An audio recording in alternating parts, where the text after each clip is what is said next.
There is something deeply powerful about words. Words build worlds. They shape the way we see ourselves and the way we see each other.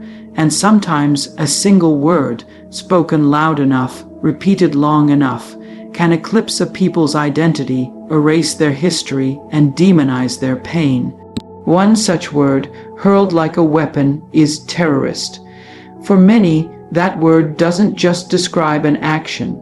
It becomes a brand, a tattoo on the soul of a nation. And for Palestinians, this label has become a prison of perception. The world watches headlines flash across screens, buildings crumbling, missiles flying, grief, stricken mothers wailing, and yet, so often the narrative returns to one word, terrorist. But let's pause. Who decides what story gets told? Who holds the pen that writes who is victim and who is villain? When you label a people terrorist, you immediately strip them of their humanity. You make their tears suspect. You make their children a threat. You shut down empathy before it even has a chance to begin. Language has always been the tool of power. In every conflict, the victors write the vocabulary, and in the case of Palestine, that vocabulary has been forged with years of bias, misinformation, and fear. The word terrorist is not just descriptive. It is a verdict, a sentence passed without trial, a way to silence an entire people's cries for justice, dignity, and self-determination. But behind every label, there are lives. Real lives. A young boy holding his father's hand as they run from gunfire. A grandmother clutching the keys to a house she was forced to leave decades ago. A father digging through rubble with bare hands to find his daughter. Do these people look like the caricatures that the label paints? Do their stories not deserve the same compassion, the same airtime, the same recognition of suffering that others receive? It is easier to believe a label than to confront a complex truth. It's more comfortable to categorize an entire group as the problem than to look at the structures, the systems, and the history that created this pain. But we are not here for comfort. We are here for truth. And the truth is, words matter. When you call someone a terrorist without looking at their reality, you kill their story before it's even told. You erase their grief. You silence their mother's prayers. You make it okay for the world to look away when their homes are demolished, when their water is taken, when their freedom is stripped. Because after all, who weeps for a terrorist? And yet, what if we look deeper? What if we dared to ask why someone would throw a rock at a tank? What kind of life must one be living to feel so unheard, so unseen, so unprotected, that a stone becomes a voice? That is not to condone violence. That is to understand it. And understanding is the birthplace of peace. We have to be brave enough to challenge the words we've been given, brave enough to listen, not just to those who hold the mic, but to those crying out from the margins.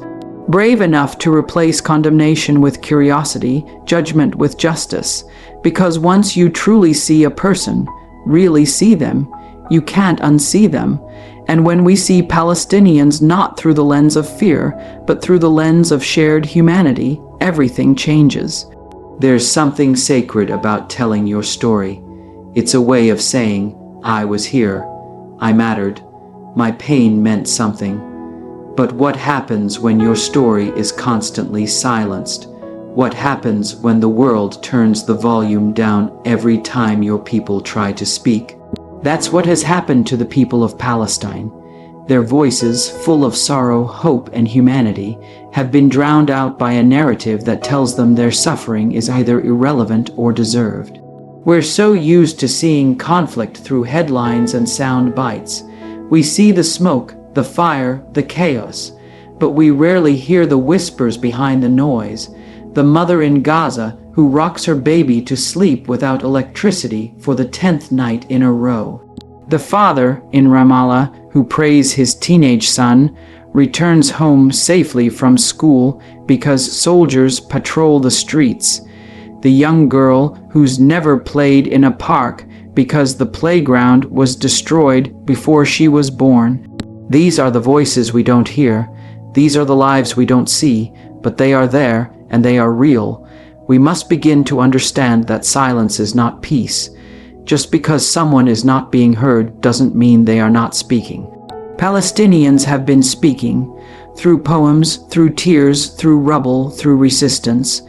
They have been trying to tell the world about the checkpoints, the evictions, the water shortages, the bombings.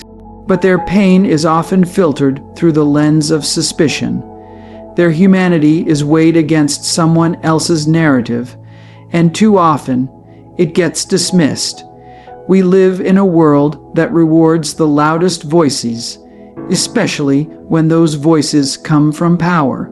But sometimes the most powerful stories come from the quiet places, from a grandmother baking bread in the ruins of her kitchen, from a little boy who wants to be a doctor, even though his school was shelled, from a widow planting flowers where a missile once fell. These are not just acts of survival. These are declarations of identity, of resistance, of love. And make no mistake, love does live in Palestine. Not just love for land, but love for life, for faith, for family, for freedom. That love is what makes the silence so heartbreaking. Because when a people are called terrorists, their joy is not celebrated, their grief is not honored, and their voices are not trusted. But you cannot truly understand a people if you only listen to the fear others have of them. You have to listen to them. You have to sit in their sorrow and feel their dreams. We must create space for Palestinian voices not as an act of charity, but as a matter of justice. Their stories are not optional, they are essential, and if you sit quietly enough, away from the headlines, away from the political arguments, you will hear them. You will hear the lullabies sung through broken windows, the laughter of children in crowded refugee camps, the prayers whispered over the graves of loved ones. These are the sounds of humanity, not hostility.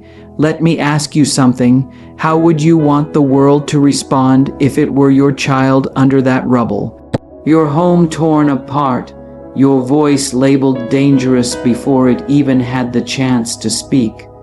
We cannot pick and choose whose pain deserves compassion. We cannot turn tragedy into a hierarchy. Every tear deserves a witness. Every voice deserves a hearing. To hear Palestine is to hear resilience. It is to hear a people who have refused to disappear, who have kept speaking even when the world refused to listen, who have kept loving even when they were hated, who have kept hoping even in the face of despair. That is not terrorism. That is testimony. That is truth. So let us open our hearts. Let us turn up the volume on the stories that were never meant to be silenced. Because when we finally choose to listen, not just to respond, but to understand, we begin to reclaim the dignity of an entire people. We begin to replace stereotypes with souls and noise with meaning. The unheard voices are not gone. They are waiting, and it's time we heard them. Pain should unite us. It should make us pause, breathe, and extend a hand. But what happens when pain becomes political? When grief becomes a battleground, when suffering is used as a strategy, that's what we see in the ongoing tragedy of Palestine. Pain, real and deep, is being shaped by forces that don't care about the people feeling it. Their agony has become part of a global chess game, and they're not the players, they're the pawns. There's something deeply unsettling about watching human suffering turned into a political talking point. You see a father weeping over the body of his child, and before anyone acknowledges his heartbreak, someone asks, well, what side was he on? That is the politics of pain, where the value of your suffering depends on who tells your story and how it fits into their agenda. When you politicize pain, you strip it of its purity. You make people defend their grief, justify their trauma, and prove their innocence before they can receive compassion. And that is exactly what has happened to Palestinians. They are expected to explain why their mourning matters, why their homes, their land, their lives deserve protection. Their humanity is not a given, it's a debate. We need to say this out loud: Palestinian pain is real. It is not propaganda. It is not a threat. It is not an inconvenience. It is real. But for too long, global powers and media giants have treated it as an afterthought, something to be edited, downplayed, or explained away. Why? Because acknowledging that pain might mean holding certain powerful interests accountable, and that, for many, is far too uncomfortable. Let's be honest, this conflict isn't just about land, it's about control. Narrative control, resource control, power, and in that struggle, the people caught in the middle are the ones who suffer the most. When a child dies in Gaza, that is not a political incident, that is a tragedy. And yet, too often, before the dust settles, someone is already spinning the story. Who fired first? Who retaliated? Who provoked? But what about who bled? What about who buried their loved ones? What about who was just trying to live? The problem with the politics of pain is that it teaches us to look at suffering selectively. We start to categorize victims based on identity. We start to ask, do they deserve my empathy? Instead of simply saying, that should not happen to anyone. That is how the world has learned to look at Palestine, with conditions, with questions, with caution. But pain doesn't have a passport. It doesn't come with a side. Pain is pain, and it should move us the same way, no matter who feels it. But instead of solidarity, we've seen strategy. Instead of compassion, calculation. Leaders make decisions about borders and bombs, while mothers hold their lifeless children. Governments shake hands in air-conditioned rooms, while families sleep in tents on rubble. This is not justice. This is performance. And behind the performance are people who are simply trying to survive. There's something dangerously numbing about constant exposure to suffering. When you see so much pain, you begin to look away, not because you don't care, but because you feel helpless. But helplessness is a choice. We may not all have power, but we do have presence. We can choose to show up emotionally. We can choose to learn, to listen, to speak.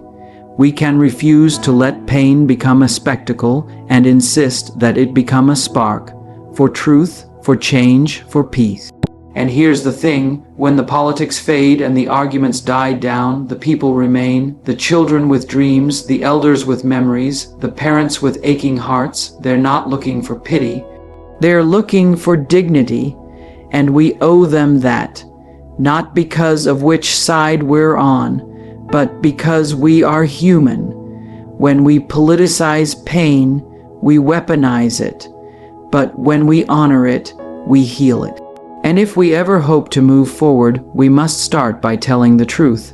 That Palestinian pain is not a talking point. It's a wound that deserves attention, not manipulation.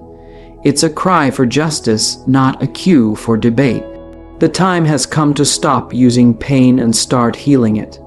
And that begins with seeing it clearly, naming it honestly, and refusing to let it be twisted by the hands of power. Sometimes the greatest tragedy is not just what happens to people, but how the world chooses to understand it. Or worse, misunderstand it.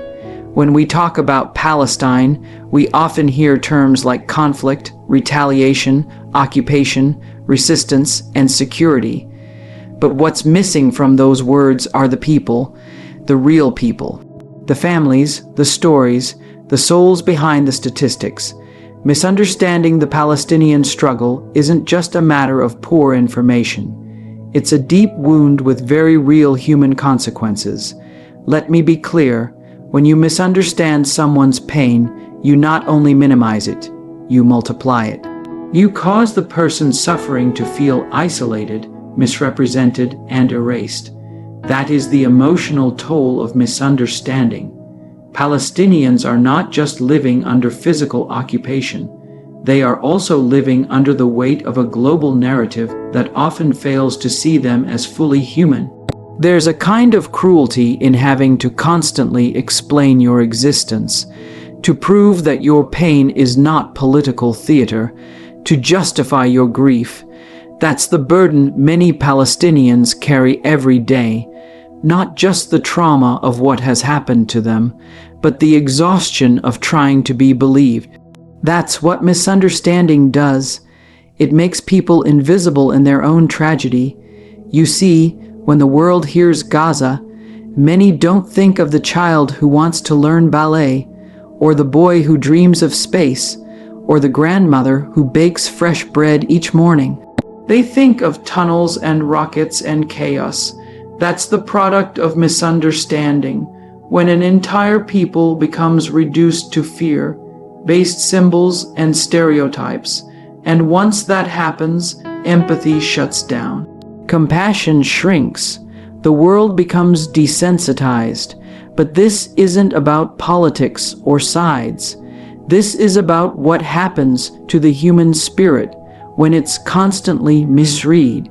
Imagine being a teenager watching your city crumble and then turning on international news and hearing the world call you the problem. Imagine losing your parents and being told that your pain is complicated. That's what misunderstanding does. It turns victims into suspects. It turns survivors into threats, and this misunderstanding doesn't just stay in the headlines. It filters into schools, into conversations, into policy, into how neighbors treat each other. It builds walls, not just physical ones, but mental and emotional ones. The kind that say, "Your story doesn't matter here." The kind that force people to carry their heartbreak in silence. But here's the truth that must be spoken.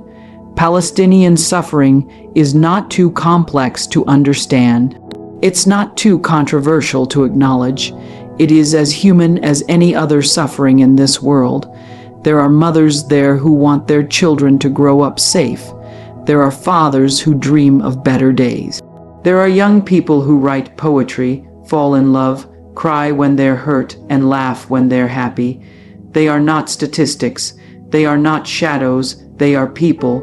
The human cost of misunderstanding is not just pain, it's loneliness. It's a global silence that says, "We don't see you." And when people feel unseen for long enough, they begin to lose hope. That is the deeper cost. Not just lives lost, but hope lost. Generations growing up with the belief that their dignity is negotiable, that their humanity is optional, that their voice is unwelcome. But we have the power to change that. We change it by listening differently, by choosing not to let fear dictate what we believe, by seeing people before we see positions. Because the more we misunderstand, the more we delay peace. And the more we delay peace, the more people suffer. Understanding doesn't require us to agree with every action or decision. It requires us to care, to feel, to pause before we judge, to learn before we speak. And once we truly understand the depth of Palestinian pain, we can no longer accept silence as an option. We can no longer allow distortion to be the norm. The human cost of misunderstanding is too high, but the reward of understanding is priceless. It's the beginning of healing, the start of justice, and the spark of peace. There's a certain kind of grief that doesn't just break your heart, it rearranges your soul. It's the grief that comes when someone you love is taken from you, not by illness or age, but by violence, by injustice, by silence. And it's even more devastating when that grief is met with denial, indifference, or worse, blame. This is the grief so many Palestinians carry, day after day, year after year, a grief without justice. Imagine standing over the body of your child only to be told the world needs more context before it can care. Imagine burying your brother and the first question someone asks isn't, "Are you okay?" But what was he doing when he died? That's the reality of Palestinian grief.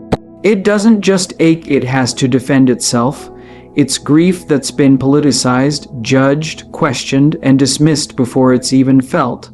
Let's be honest about what that does to a person. When your pain is not acknowledged, it begins to feel invisible.